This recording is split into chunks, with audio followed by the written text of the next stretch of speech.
Welcome to Mrs. Pennington's Baby Development Week 9. Congratulations making it to Week 9. You're almost to Week 12 where you can take a big sigh of relief. Hopefully you're feeling okay. You're getting in all those prenatals. You're eating decently, enjoying some of those fun food cravings. Let's talk a little bit about diapers and some things you're going to need soon. So I'll show you my favorites. So this is a Pampers, something I don't love about the Pampers. See the little tab? It's a bit, oh, there we can see it. So it's a bit plasticky. Bit uncomfortable. It's okay when they're little. When they start moving though, sometimes it can scratch their legs a bit. Pampers are a great brand. They don't quite hold as much as Huggies, I feel like. So at night, I only change a poopy. I don't change a wet diaper at night because at night I just try to help baby go back to sleep, help baby feel okay, give them the milk they need, and then just get them right back going to sleep. If you do notice when baby wakes up that they have a really poopy diaper, then change it first. Change the poopy diaper first, even if they're fussing and they really want to nurse or have a bottle. Change poopy diaper first, because as you nurse them or give them a bottle, they will then fall back asleep. So these are the Luvs. Luvs are okay. This plasticky tab, when they're in the crawling stage, is very uncomfortable. So it's real kind of hard. It scratches at their legs. So it's probably okay for size 2 and 3. I love Huggies size 1. So these are the Huggies. If you can tell, these tabs are a little bit better. These tabs aren't as plasticky. I love the little movers. Those are great, the Huggies little movers. My sister-in-law recently mentioned the Target brand, and I was actually pretty impressed with that. The little tabs were not uncomfortable. Oh, let me show you too. Okay. These Luvs tabs don't stretch and come around as much, so they're more just on the side. They're not as long, so that does scratch baby's leg more, where these are the Huggies and the Pampers definitely have longer tabs. Look how long that tab is.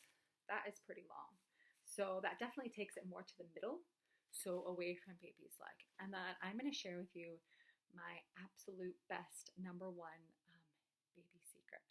So this is my best mom hack ever. If there's one thing you can buy for a baby, get a diaper cover.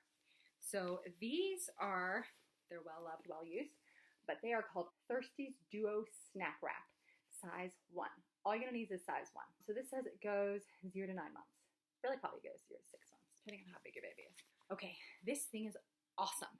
This thing keeps every blowout in. This thing will save you so many blankets, so many clothing changes during the day, so many sleepers. If you put on the diaper, then you put the diaper cover over top. This is pretty stretchy. I love these diaper covers. Also around the leg, there's an extra little, because sometimes around the leg is where the very runny poo will come out all over the outfit, which is ruined, which you just put on, and then you gotta change it, and baby's not happy. So this comes right around the leg. This gets quite small, so you can snap it here, and that makes it shorter right there. And then you come up and you can snap it pretty tight. This works on a newborn, let me tell you. And then you come up here. This is the smallest it gets. It's pretty little. And that goes right over your diaper. If it's just a wet diaper and this is still okay, you can use it again. If it gets a little bit of poop, it will get right here, right on the band, or maybe right around the leg, but it will keep it inside. So you will not have the blowouts, especially if you have decided for whatever reason you're going to use baby formula. A lot of times those babies have more blowouts.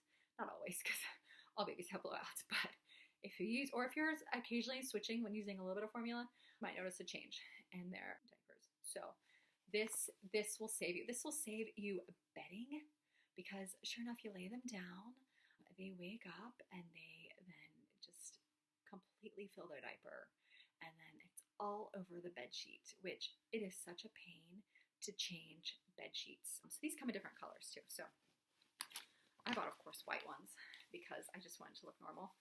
So I have a bunch of white ones. I I would say the minimum would be 3. I mean, 3 to 5. So they're not like, I think they're like $12 a piece. So it adds up. You know, everything with the baby adds up. But you can just hand wash them in the sink and throw them over the top of the shower curtain, and they dry pretty quick. You can wash them in the washing machine and then just throw them on the back of the washing machine and let them air dry. I think you could put them in the dryer, but I was always kind of afraid it would like mess them up, and they dry really quick. So I usually don't throw them in the dryer. I think I have a few times and it's been okay. I didn't want to mess up. This is waterproof. When you're buying your bed sheets, get a waterproof mattress protector. Definitely water, and even for your own bed, because occasionally you're going to change that baby on the bed. And after you have baby, you're going to bleed for about 6 to 8 weeks. So definitely get some of those big pads to put under you when you sleep at night. And then you need a waterproof mattress protector. They're not that expensive. TJ Maxx and Marshalls always has them. But definitely have that on your bed. And then occasionally you're totally going to change baby on your bed. And I would always, you know, like move the quilt back, move the comforter back, have baby like just on the bed, and have like changing pads right there. Sometimes it's just convenient and easier, and you got their clothes right there. But you want to protect your bed too. Definitely get a waterproof mattress protector. Try not to get one that's really noisy. Unzip it and see if it's crinkly. You don't want to put baby to bed on a crinkly mattress. That wakes them up. Every time they move, it's all crinkly. Be careful of the real noisy crinkly. Ooh, also, definitely, with everything you buy with baby, avoid Velcro. Velcro is so noisy for a baby. You're taking it off. So I definitely did sleep sacks with my first, and some of them had Velcro, which was just a nightmare. That noise, a baby does not like. You can't find it on a lot of stuff, but occasionally you'll come across it. Don't buy that product. So this is my definite number one mom hack. These are a must. So I'll tell you again, they are Thirsties. It's a little bit different design, but it's the same thing. Thirsties Duo Wrap size 1. And you don't need size 2. When baby starts solids, which is generally between 4 and 6 months, depending on your doctor, pediatrician, whoever you're working with, they'll tell you closer to 6 months, 4.5, 5 months is okay, depending, just do what they say. But 4 to 6 months, baby will start solids, and then their poop will change. So then it'll get hard, less runny, and then you don't have to worry about the blowouts. They don't happen very much then. I mean, occasionally, but nothing like when they're infants. I also have to warn you that the first week or so, baby will have a really dark, sticky poop called meconium. If it gets on anything, it's like gone. So I always got some, you know, those big, kind of like waterproof bedcloth things you're going to use for your bed under you. It's like it depends pad, like in case someone urinates in the bed. It's like a big bed pad. I always use those up on baby's changing table, at least for the first few weeks. So when you are changing baby and you're getting used to the whole changing of baby with all the wipes and everything, and with the meconium, you don't want that meconium to get on any of your gorgeous anything. That stuff is yuck, and it stains, and it's like sticky and tar-like. So be really aware and careful. I know this is like 30 plus weeks away, but it's gonna happen, and it's good to know now. And then people are asking like, oh, what kind of diapers do you want? Always say yes to diapers. Always say yes to diapers and any food after delivery. You can come visit me, visit baby, but you must bring dinner. That's always the rule. So that's my diaper spiel. Hopefully you're feeling better. You're feeling a little bit better. You're getting closer to 12 weeks, which is exciting. Your morning sickness might be a little bit more manageable. Every time I feel like, okay, it's gone, it's away, I'm fine. Sure enough, I will eat something that makes me feel very nauseous all over again. I'm feeling a little bit better in the mornings, and I don't feel quite as sick, but when I think I'm okay, then I'll start feeling sick again. So you still have to be aware and try to keep up your same repertoire of small amounts of food throughout the day, little meals, and then start those big meals too, because you're probably getting hungry. You're probably feeling a little bit hungrier. I'm going to show you a couple things that were just helpful for me reading through with my first one. So I read this guy's book. He has several different ones. Robert A. Bradley. I just found this at like Goodwill. As a husband coach childbirth, it's called the Bradley Method. He encourages you to have your husband help you out in childbirth and be right there alongside you. If that's not possible, you are definitely going to need someone there. Get your mom, get your sister, best friend who loves you very much, someone there with you. Don't expect your doctor or your midwife to do it all. Sometimes people hire doulas, which are very helpful. If you already have a really awesome support system, I don't know that a doula is definitely necessary. I think you should really try to turn to that lovely support person, and you're probably going to feel most comfortable in labor turning to that person. I feel really comfortable in labor, asking my husband everything, being like, I need water, I need this, I need something. I'm really comfortable turning to him and asking him for things. I'm not as comfortable. You build up somewhat of a repertoire with your doctor or your midwife, but they're in and out of the room a lot too. They're not sitting there the whole time just holding your hand hanging out. I kind of thought that was what was going to happen. It doesn't, even with the best midwife ever. They're not in there just like doing massages and rubbing your back during labor. Like, somebody else has that role. So know that you're really going to need someone else in there as a support person. And he's a big fan of that, and he gives you lots of ideas. And the reason I really like this book, so yes, he likes this method of having like a gorgeous, nice support person for you, but he also just had like all these ideas and suggestions for pregnancy that I wasn't aware of. I'll talk about a bit of his suggestions towards the end, but he has like ways to exercise and things with your body to help baby. Like, he has such awesome ideas. It's very helpful. It's more reading material. It's helpful. I love this book. It's called Fertility, Cycles, and Nutrition, and it has all kinds of awesome ideas. A whole chapter on pregnancy, and there's just chapters in general. It's really great information. I have really appreciated all of her knowledge and expertise in this book. So this is something that I really enjoyed getting into. Actually, we had a little bit hard time conceiving our first, so I read this book through and through, and she had a lot of ideas that were really helpful. Another one that I like, okay, so we'll eventually talk about how to get baby to sleep, when to put baby to sleep, like what kind of a routine to do. This is awesome. So this works with every single baby, every single personality. It is awesome. So the basic idea is everybody has 90-minute sleep and wake cycles.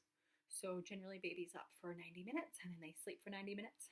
Sometimes they do half of 90 minutes, they'll do a 45, and then they're really grumpy because they only got half of a sleep cycle. And then I think about 4 months they change to 2 90-minute cycles, so they'll up for 3 hours and then they'll sleep for an hour and a half. So it goes through the different stages and levels of baby and when they will start to change to different types. It is just awesome. I know the cry out method is really helpful for some people.